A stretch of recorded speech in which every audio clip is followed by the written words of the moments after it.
जय श्री राम। भगवान श्री राम के पावन चरित्र को सुनने से असीम आनंद की प्राप्ति होती है।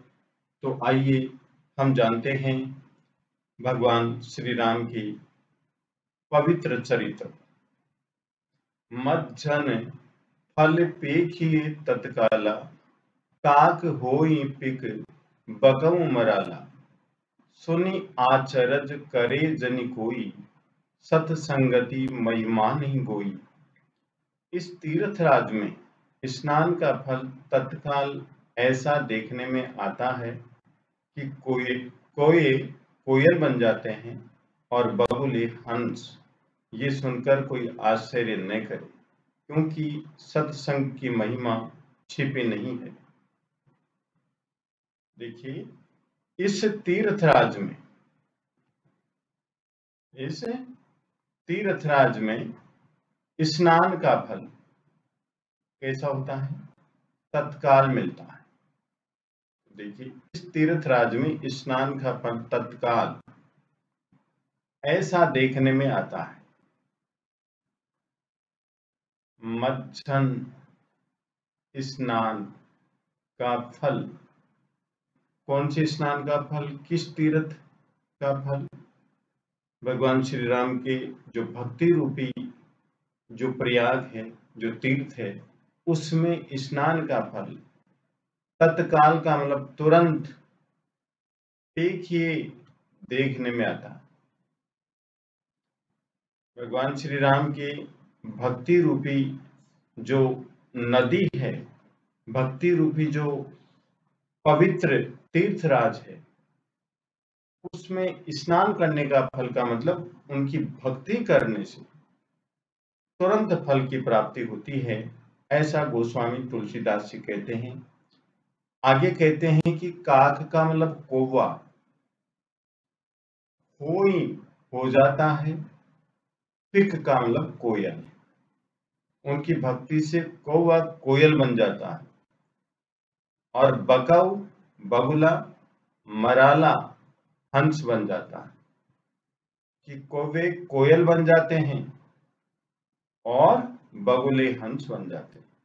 अर्थात कौवे में जो भी अवगुण होते हैं वो बदल जाते हैं। अर्थात जो भी जिसमें भी कोई अवगुण होता है वो गुणों में परिवर्तित हो जाते हैं। ऐसा गोस्वामी तुलसीदास जी कहते हैं। फिर क्या कहते हैं? सुनि आचरज, सुन करके, आचरज का मतलब आश्चर्य। कोई मनुष्य, कोई जनी, जनी का मतलब मनुष्य, सुन करके कोई मनुष्य क्या आचरज करे, आश्चर्य करे। ये सुनकर के कोई भी मनुष्य आश्चर्य न करे। क्यों नहीं करे? क्योंकि सत्संगति, संतों की जो संगति है, संतों की संगति है, उसकी महिमा गोई का मतलब छिपी हुई नहीं रहती है। संतों की महिमा छिपी हुई नहीं रहती है, इसलिए आश्चर्य करने की कोई बात ही नहीं। तो कहा है कि भगवान श्री राम की भक्ति का जो फल है वो तुरंत प्राप्त होता है। उस भक्ति से जो कौवे होते हैं वो भी क्या बन जाते हैं? कोयल बन जाते हैं। अर्थात जिनमें जो अवगुण होते हैं वो भी गुणों में बदल जाते हैं और बगुले हंस बन जाते हैं। ऐसा गोस्वामी तुलसीदास जी कहते हैं। वाल्मीकि नारद घट जोनी, निज निज मुखनी कही निज होनी।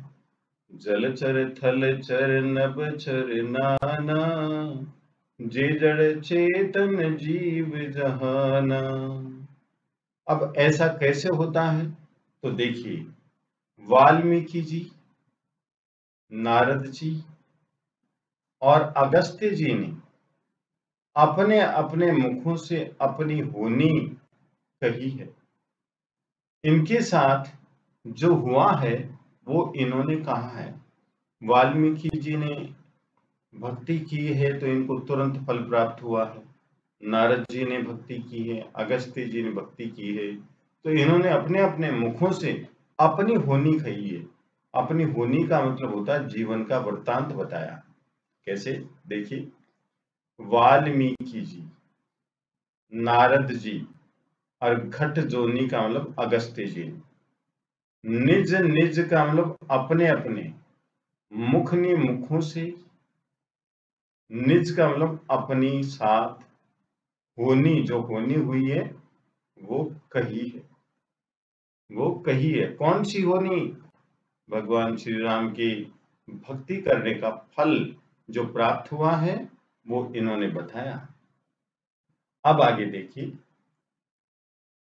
जल में रहने वाले, जमीन पर चलने वाले और आकाश में विचरने वाले नाना प्रकार के जड़ चेतन जितने जीव इस जगत में हैं, नाना प्रकार के जड़ चेतन जितने जीव इस जगत में हैं।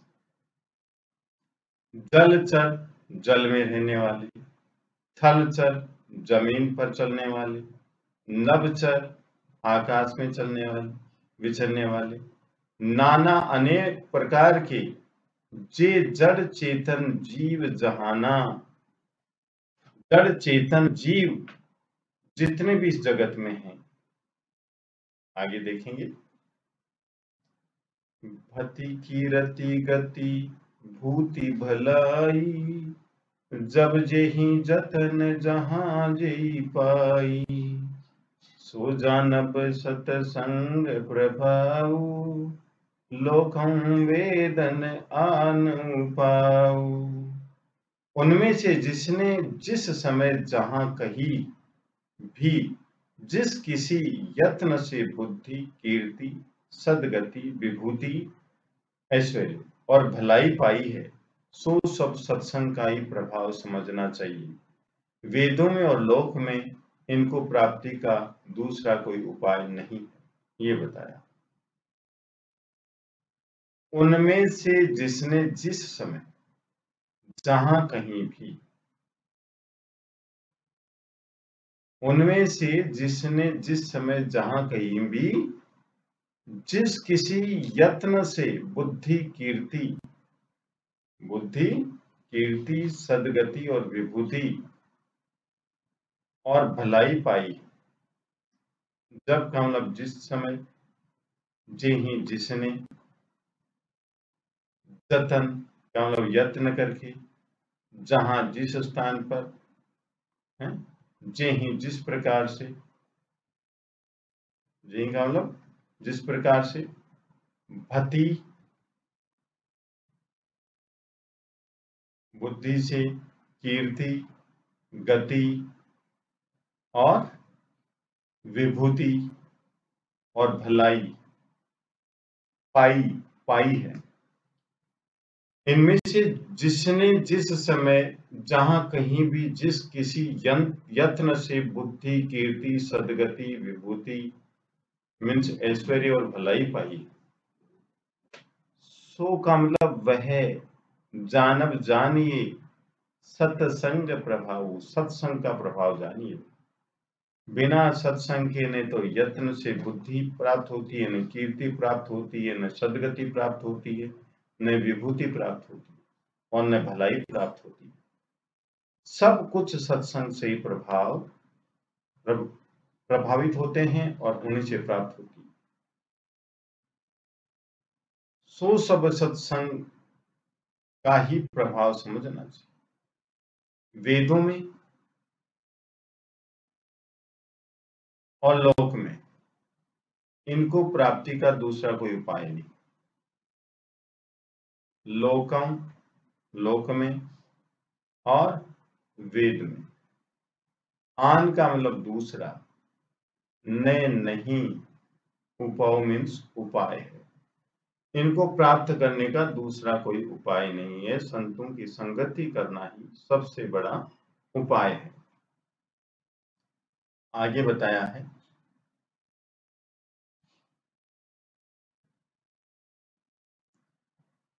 बिनु सतसंग विवेक न होई, राम कृपा बिनु सुलभ न सोई।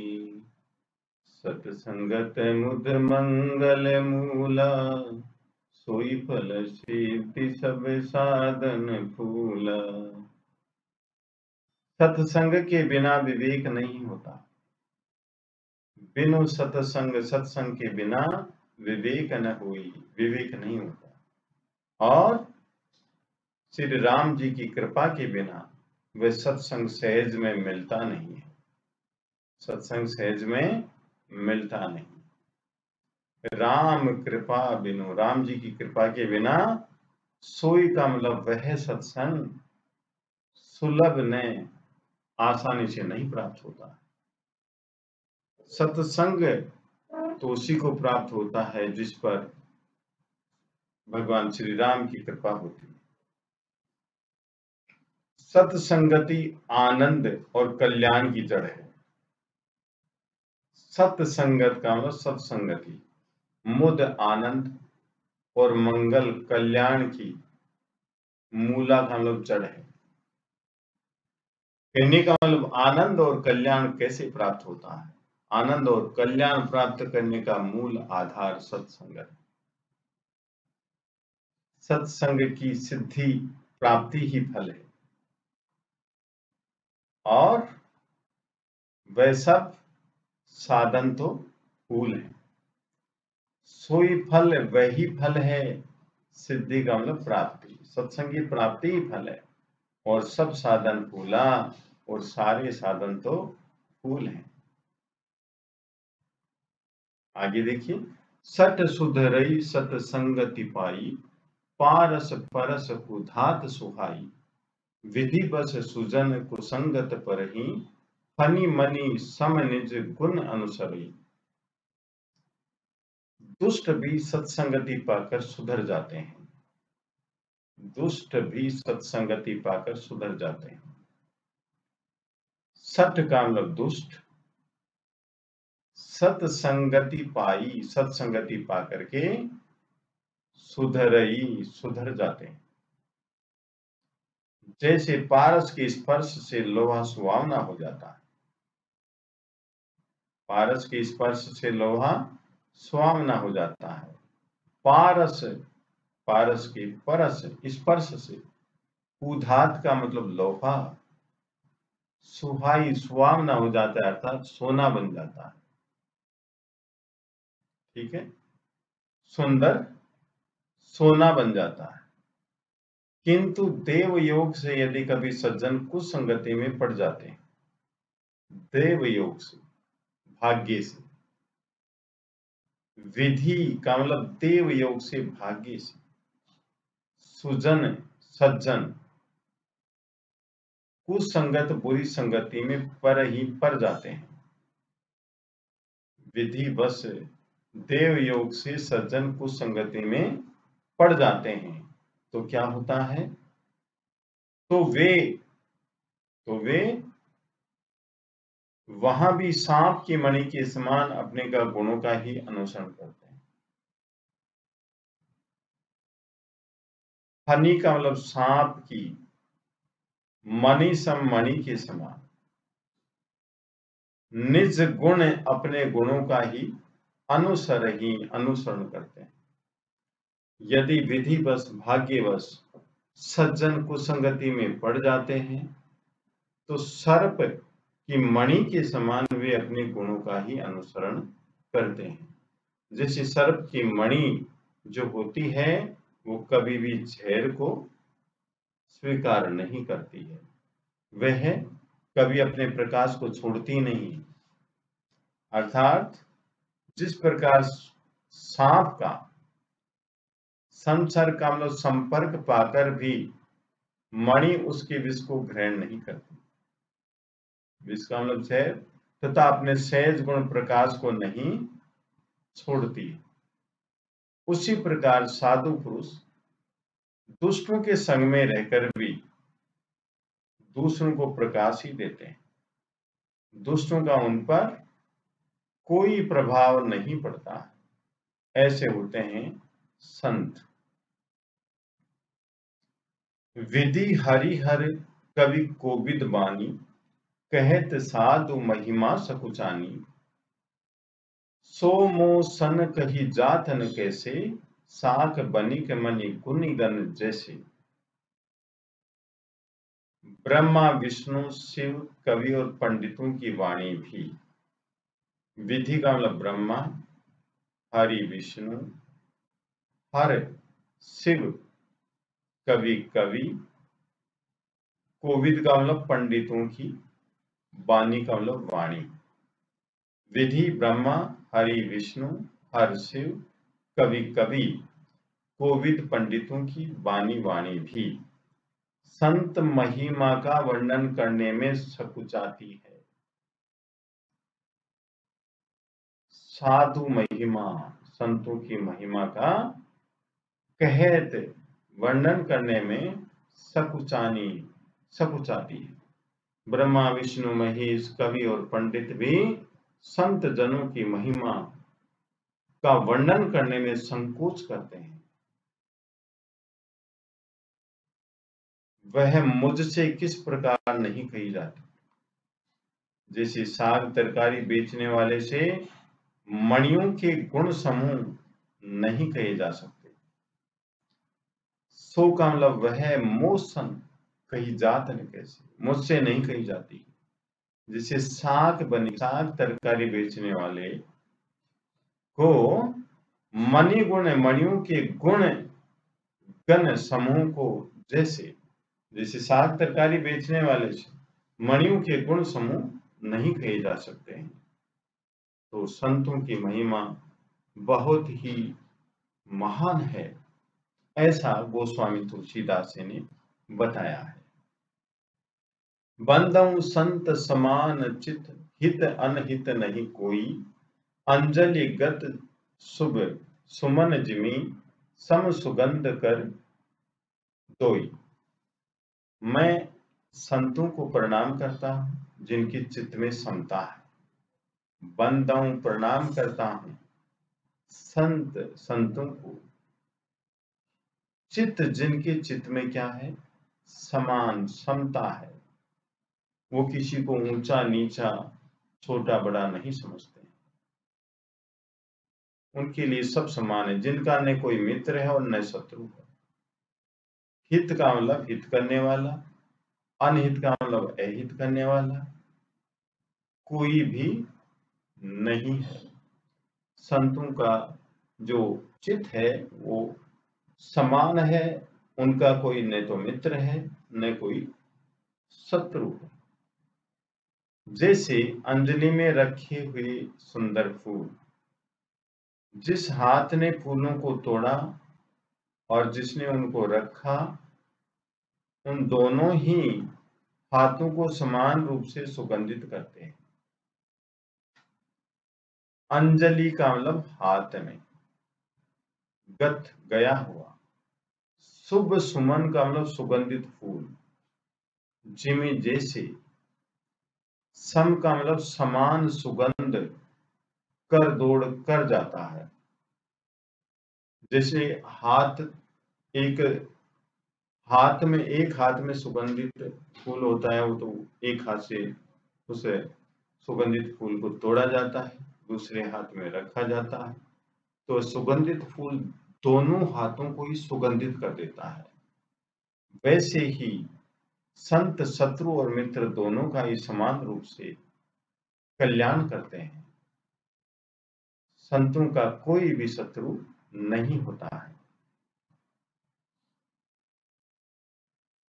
संत सरल चित जगत हित, जान स्वभाव स्नेहु। बाल विनय सुनी करी कृपा, राम चरण रति देव। संत सरल हृदय और जगत के हितकारी होते हैं। संत सरल हृदय और जगत के हितकारी होते हैं। संत सरल चित, सरल हृदय, चित का मतलब हृदय, जगत हित, जगत के हितकारी होते हैं। जान स्वभाव स्नेह, उनके ऐसे स्वभाव और स्नेह को जानकर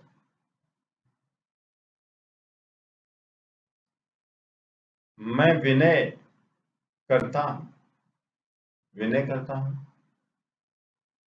जानियो स्वभाव, उनके स्वभाव को और स्नेह को जान करके मैं विनय करता हूं। बाल विनय सुनी करी कृपा, मेरी इस बाल विनय को सुनकर कृपा करके, मेरी इस बाल विनय को सुनकर कृपा करके राम चरण, राम जी के चरणों में रति का मतलब प्रेम देहु दीजिए, श्री राम जी के चरणों में मुझे प्रीति दें, ऐसा गोस्वामी तुलसीदास जी कहते हैं। जय श्री राम।